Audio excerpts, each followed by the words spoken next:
Welcome to the Astro Guy Podcast. I'm your host, Wayne Zool. Happy New Year! Hopefully, you've had a joyous holiday season filled with lots of clear skies. 2024 was a banner year for astronomy, so much so that later in January, we'll be releasing our 2024 The Astronomy Year in Review episode. There were some really amazing sights in the sky in 2024, and we'll highlight many of them. So make sure to look out for that. Let's get into this month's Planetary Roundup. This January is an excellent month for viewing all the planets. Mercury begins the year with a nice morning apparition. On the 1st, Mercury rises at 5:49 a.m., more than an hour and a half before sunrise.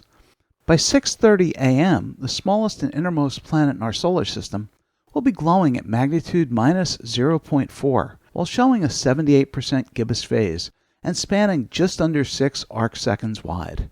You can spot it about 12 degrees to the left and slightly below bright red Antares. As January goes on, Mercury will rise later each morning. By the 12th, Mercury will have brightened but will be lost in the twilight glow. Venus is shining brilliantly at magnitude minus 4.4 in the southwest at sunset on the 1st. The planet shows a 55% illuminated disk that spans 22 arcseconds across. On the 1st at 5:30 p.m., Venus will be 27 degrees above the horizon, and the planet sets at 8:32 p.m.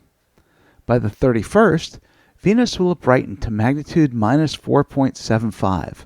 It will show a 38% illuminated crescent that spans almost 32 arcseconds wide and sets around 9:05 p.m. On the evening of January 3rd, the 18% illuminated crescent moon will be a little less than 3 degrees to the left of Venus. This should be beautiful in binoculars and with the naked eye. On the evenings of the 16th through the 19th, Saturn will pass less than 2.5 degrees from Venus. Saturn will be at magnitude 1, so binoculars will help you to pull it out of the evening twilight. It should be an interesting sight. Mars is the show stealer this January. It begins the month in Cancer, and by the 12th we see that the red planet has moved into Gemini. On the 1st, Mars rises just before 6 p.m. and transits the meridian at 1:30 in the morning. It's glowing at magnitude minus 1.25 and spans 14 arcseconds in diameter. By the end of the month, Mars will rise at 3 p.m. It will transit the meridian at 11:42 p.m.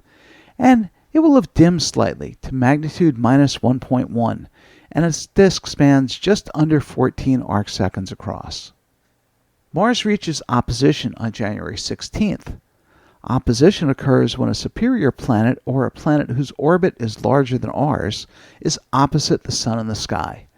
When this happens, the planet rises at sunset, and the planet will appear at its best for the year. On the 16th, Mars will be glowing at magnitude minus 1.4, and its disk will span about 14.5 arcseconds wide. In binoculars, Mars appears as a very bright reddish bloated star, but you really need a telescope to see any details on the red planet. But spotting the polar caps is relatively easy with enough magnification. Mars doesn't appear very large, and your local seeing conditions will have an impact on what details you can spot, but it's still worth trying to see. Spotting polar caps or other features on Mars visually is very rewarding. On the night of January 13th going into the 14th, the moon will occult Mars for observers in the continental U.S., eastern Canada, northern Mexico, and parts of eastern Africa. Observing a planet disappearing behind the moon is an amazing sight to see. But if you live outside of the path of the occultation, you'll still get to experience a very close passage of the moon and Mars. I've left a link to a site where you can get details for your location about the occultation. No matter where you are, Mars is definitely worth checking out this month. The largest planet in our solar system, Jupiter, is still putting on a great show on January evenings. It spends all month long slowly gliding past the horns of Taurus the Bull. On the 1st, Jupiter is glowing brightly at magnitude minus 2.73, while showing a disk that spans almost 47 arcseconds wide. It is up in the eastern sky when the sun sets and transits the meridian at 9:56 p.m. By the end of the month, Jupiter transits before 8 p.m. and sets at 3:13 in the morning. It is dimmed slightly to magnitude minus 2.5, and its disk appears to span around 43 arcseconds across. In binoculars, you might be able to make out the two dark equatorial bands and the four Galilean moons. In a telescope, you can make out lots of details on Jupiter, especially if our atmosphere is steady. You can spot other bands, storms, eddies, and if it's facing us, the Great Red Spot. On the night of the 10th, the 90% illuminated waxing gibbous moon will be about 5 degrees north of Jupiter, making for a nice naked eye pairing. Saturn spends the month in the constellation Aquarius. It should be fun to watch this month, as it makes its way towards and then passes below Venus in the southwestern sky. On the 1st, Saturn is about 15 degrees to the left and slightly above Venus, and is glowing at magnitude 1.06. And with the rings, the planet spans almost 39 arcseconds wide. The rings will appear very thin. In fact, Saturn's rings, which are made up mostly of very small rock and ice particles, are only about 20 meters thick, about the height of a 5-story building. They look incredibly thin right now due to the planet's geometry to us. The rings appear almost on edge. In March, the rings will seem to disappear before becoming visible again in the fall. By the end of January, Saturn will have dimmed slightly to magnitude 1.1, and the planet sets just after 8 p.m. Get your Saturn views in now, as the planet will soon disappear in the evening twilight glow. On the evening of January 4th, the 27% waxing crescent moon will be 2.5 degrees above and to the left of Saturn. This should be beautiful with the naked eye and binoculars. And again on the evenings of the 16th through the 19th, Saturn will be around 2.5 degrees away from Venus, making for a beautiful evening pairing. Uranus has now moved into Aries, and is still easy to locate, about 7.5 degrees southwest of the Pleiades. On January 1st, the 7th planet in our solar system rises in the early afternoon and transits the meridian at 8:35 p.m. The planet is dimly glowing at magnitude 5.7 and spans only 3.7 arcseconds across. At month's end, Uranus transits the meridian at 6:35 p.m., and its brightness and size haven't changed by a noticeable amount. Under dark skies, away from light pollution, you can spot Uranus with the naked eye. You can see the planet easily with binoculars, where it will appear as a bluish star. But to make out the disk of the planet, you'll need a telescope along with moderate magnification and good seeing. For all of January, the most distant planet, Neptune, will be in the constellation Pisces. On the 1st, Neptune transits the meridian at 5:02 p.m. during twilight, making the early evening the best time to spot faint Neptune. The planet is glowing faintly at magnitude 7.8, while spanning a mere 2.27 arcseconds across. By the end of January, Neptune transits the meridian in the mid-afternoon and sets just after 9 p.m. So get your views in now, before it becomes too difficult. By the end of the month, the planet is dimmed slightly to magnitude 7.82 and is imperceptibly smaller at only 2.23 arcseconds across. To spot Neptune, you'll need binoculars at a minimum. It is easier to find in a telescope due to how faint it appears. January also holds the prospect of another bright comet. There are predictions that Comet 2024 G3 Atlas could get as bright as magnitude minus 3.5, but it will be passing very close to the Sun at a distance of 0.09 astronomical units, or AUs. 1 AU is the average distance between the Earth and the Sun, around 93 million miles, or 150 million kilometers. For observers in the northern hemisphere, the comet's path isn't very favorable.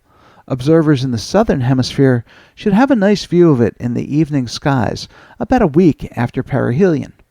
But the thing with comets is that they are very unpredictable, so there's a possibility that this comet may not survive its close passage with the Sun. Only time will tell, so keep on looking. January has one good meteor shower this year. The annual quadrantids will peak on January 3rd. This can be a strong shower that has produced a ZHR of 50, meaning that from a pristine sky with no light pollution or moon, you'd see 50 meteors per hour when the radiant is at its highest. It has had outbursts with higher rates in the past. This shower tends to be active for several weeks, but it has a very strong peak that only lasts around 6 hours.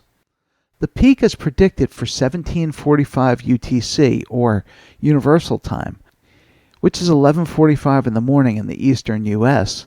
and only 8:45 a.m. on the West Coast, so we'll miss out on the peak this year. Observers in Asia will have their best shot to catch the peak. Now it's time for the Lunar Feature of the Month. This month we're going to explore what many consider to be the brightest large feature that we can see on the moon. Let's find out more about the crater Aristarchus. The crater is named for the ancient Greek astronomer Aristarchus of Samos. He is considered one of the greatest ancient astronomers and was the first to propose the heliocentric theory, which states that the sun is in the center of the universe, not the earth, and that everything revolved around the sun. While we now know that this isn't the case for the universe, this was a groundbreaking idea at the time. Aristarchus is a favorite feature to observe since the telescope was invented. This area had been a proposed landing site for one of the canceled Apollo missions, as this region has very complex geology. Measuring only 25 miles, or 40 kilometers in diameter, and 1.7 miles, or 2.7 kilometers deep, making it deeper than the Grand Canyon in Arizona. It has a bright central peak and a smooth floor and deeply sloped walls. It is considered to be a young crater, having been formed around 450 million years ago. Its age is a factor in its brightness, as over time, lunar features are dimmed by space weathering from the solar wind. Keen-eyed observers can spot the bright spot marking Aristarchus with the naked eye, but binoculars make it an easy task to spot. It is best viewed in a telescope and can be found between Oceanus Procellarum and Mare Imbrium. Even at low power, you can spot the brightness of the crater and some of the bright ejecta blanket. Aristarchus is best seen a few days before and a few days after full moon. Hopefully, it will become a favorite of yours to observe. Well, 2024 was an amazing year for astronomy, and we're going to dive into the year that was in our next episode. But the skies in 25 should be action-packed as well. So let's take a look at what's in store for us. We went over most of the January events earlier, but in addition to Mars reaching opposition and the Quadrantids meteor shower, there's an interesting lunar mission to watch out for. Sometime in January, NASA's Commercial Lunar Payload Services, known as the CLPS program, will see the launch of the Firefly Aerospace Blue Ghost Mission 1 lander that is slated to deliver 10 science and technology payloads to the moon. On February 16th, Venus reaches its greatest brightness from Earth, peaking at magnitude minus 4.87. Sometime in February, NASA plans to launch the spectrophotometer for the History of the Universe Epoch of Reionization and ICE's Explorer, or Sphere-X Observatory. This mission will map, survey, and collect data on more than 450 million galaxies and more than 100 million stars in the Milky Way. The data will help us learn about the origins of galaxies and the distribution of various compounds where stars are being born. March is going to be a very exciting month for astronomy. On March 1st, the Europa Clipper that was launched in mid-October will fly by Mars, passing about 600 miles from its surface, and get a gravity assist on its way to Jupiter, which it won't reach until 2030. On the night of March 13th, going into the morning of the 14th, a total lunar eclipse will be visible.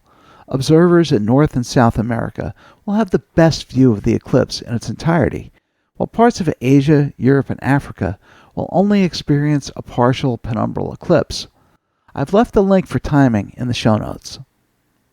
On March 20th, the Sun crosses the vernal equinox, the point on the celestial equator where the Sun begins its northward journey to its highest point. This is the start of astronomical spring in the northern hemisphere. On the 29th, A partial solar eclipse will be visible in parts of Russia, Europe, and eastern Canada. The sun will be at most 93% covered by the moon, so most people in the path won't notice much, unless they actually know that there's an eclipse happening. Also in March, although it's hard to pin an exact date, Saturn's rings will appear to vanish. They'll become visible again later in the year. The reason for this is that the rings will be oriented edge-on toward Earth, making them difficult for us to see. March may or may not see the return of Butch Wilmore and Sonny Williams from their extended stay on the ISS. That flight may be pushed back until April. On April 20th, NASA's Lucy spacecraft will fly past the asteroid Donald Johanson, which is named for the paleoanthropologist who co-discovered the Lucy fossil in 1974. The annual Lyrid meteor shower peaks on April 22nd. The moon should not interfere too badly with the meteors, so this may be a shower worth trying to see. The annual Eta Aquarid meteor shower peaks on May 6th and 7th, but the nearly full moon will make it difficult to spot any meteors. At 2:40 Universal Time on June 21st, the sun will reach its furthest point north, signaling the start of astronomical summer in the northern hemisphere. June 30th is Asteroid Day, a sanctioned event from the UN about public awareness for planetary defense. This is something that we should all support. This July 4th, observers in the U.S. could see more than fireworks in the evening skies. Mercury will be at its greatest elongation, placing it furthest from the sun in the sky, but you'll still need a decent western horizon to spot it. On July 28th and 29th, the Delta Aquarids meteor shower will reach its peak. Fortunately, the moon will set early in the evening, leaving the skies dark for watching meteors. The annual Perseid meteor shower peaks on the night of August 12th, going into the 13th. Unfortunately, the waning gibbous moon will be shining brightly in the sky, washing out all but the brightest meteors. On August 31st, the Jupiter Icy Moons Explorer, or JUICE, will make a close flyby of Venus. This probe is making its way around the inner solar system, performing gravity assist maneuvers to give it the energy needed to get to Jupiter. Sometime in August, NASA's Juno probe to Jupiter will crash into the planet, ending its mission. On September 7th, another total lunar eclipse will be visible to observers in Australia, Asia, and parts of Europe and Africa. Unfortunately, those of us in the Western Hemisphere lose out on this eclipse. And on September 21st, there will be a partial solar eclipse that will be visible in New Zealand, Antarctica, and part of the southern Pacific Ocean. Also happening on September 21st, Saturn will reach opposition, providing its best views for the year. On the 22nd, the sun will cross the celestial equator moving south, signaling the start of autumn in the northern hemisphere. A day later, on September 23rd, Neptune will be at opposition. October 7th, we'll see the peak of the Draconid meteor shower. Unfortunately, the nearly full moon will make spotting meteors nearly impossible. However, the Orion meteor shower, which peaks on October 21st and 22nd, will not be impacted by the moon, and weather permitting, it should be an excellent shower that can produce as many as 20 meteors per hour. The night of November 17th, going into the 18th, we'll see the peak of the annual Leonid meteor shower, which is famous for its outbursts that can see thousands of meteors per hour. Unfortunately, the outbursts occur roughly every 33 years, with the last storm occurring in 2002. This year, the moon won't interfere much, so this year's shower could produce 15 meteors per hour. On November 21st, Uranus will be at opposition. The night of December 13th and 14th, see the peak of the annual Geminid meteor shower. This year the moon will be near last quarter, so the best times to spot meteors will be from sunset till around 1 a.m. This shower can produce up to 120 meteors per hour. On December 21st, the sun will have reached its furthest point south and begin its northward journey. This is the start of astronomical winter. The nights of the 21st and 22nd of December will see the peak of the Ursid meteor shower. This minor shower can produce 5 to 10 meteors per hour, but fortunately the thin crescent moon won't interfere with seeing any meteors. You might have noticed that we didn't mention Jupiter's opposition. Unfortunately for us, Jupiter won't be at opposition in 2025. We'll have to wait until January 10th, 2026 for that. Now, it's a sure thing that there are many other astronomical events that will occur in 2025, and we'll try to bring them to you as best as we can. Well, that's all for this episode. Thank you so much for joining us, and I hope that you found our time together to be fun and helpful. If you have questions or episode suggestions, please email us at astroguypodcast@gmail.com or leave us a text or a voicemail at 973-404-0380. If you're not already a member, please join the Astro Guy Podcast group on Facebook. You can also visit our YouTube channel, the Astro Guy Podcast, for past episodes and other surprises. Please do all the podcast YouTube things, such as like, subscribe, comment, and share. It really helps us. If you'd like to support the Astro Guy Podcast and YouTube channel, you can buy us a cup of coffee. The money is used to maintain and update the equipment that we use to create and publish the show. The link is in the show notes. Thank you again for joining us, and may your skies be clear. As always, Carpe Noctem, seize the night.